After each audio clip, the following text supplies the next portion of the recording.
आज तर माहीने तिच्या आजीचा लूकच चेंज करून टाकला. ते कसं काय ते तुम्हाला पुढे सांगतेच. पण त्याआधी ना आज छान अशी कारल्याची भाजी बनवली होती, जी आम्हाला दोघांनाही खूप आवडते. त्यानंतर थोडंसं काम आवरून घेतलं, भांडी वगैरे लावून घेतली आणि मग एक फोन कॉल आला आणि त्यावर बोलता बोलता एवढा वेळ निघून गेला ना, की स्कूलला जायचा वेळ झाला आणि मग मी लगेच माझं आवरायला घेतलं. पण त्यानंतर लक्षात आलं, की माझी बरेचशी कामं राहिली आहेत. म्हणजे ओटा वगैरे पुसायचा राहिला आहे, भांडे वगैरे ते पण राहिले आहेत आणि मुलं आल्यानंतर त्यांच्याच मागे लागावं लागतं. त्यामुळे हे काम पुन्हा राहून जातील. म्हणून म्हटलं जाता जाता का होईना पण मी पटापट आवरून घेते.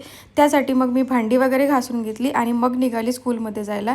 तर थोडंफार पावसाचं वातावरण होतंच, पण म्हटलं ठीक आहे रेनकोट नाही घातला तरी होऊन जाईल. म्हणून मग मी आज अशीच गेली होती. त्यानंतर तिकडनं येताना माही आजकाल ना रोज येताना पार्किंगमधून ही फुलं तोडून आणते. आज विचारलं तिला कशासाठी घेतलं, तर ती बोलली की आज आजीला केसात आजीच्या लावून द्यायचं आहे.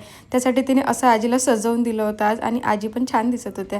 त्यानंतर संध्याकाळच्या वेळेला इतकं छान असं वातावरण झालं होतं. पण दुसऱ्या दिवशी म्हटलं आता गुरुपौर्णिमा आहे तर पुरण बनवायचं होतं मला. म्हणून मग म्हटलं आताच बनवून ठेवते, कारण सकाळी खूप घाई होऊन जाते. तर मी सोबतच ना डाळ वगैरे लावून दिली कुकरला आणि स्वयंपाक करायला घेतला आणि माझा पूर्ण स्वयंपाक होईपर्यंत डाळ छानपैकी शिजून झालेली होती. त्यानंतर मग मी तिला छान असं घोटायला घेतलं. म्हणजे मी ना ही चाळणीमध्ये अशी काढून घेते. माझ्याकडे मोठी चाळणी नाही आहे, यापेक्षा जास्त मोठी असेल तर जरा इझी पडतं.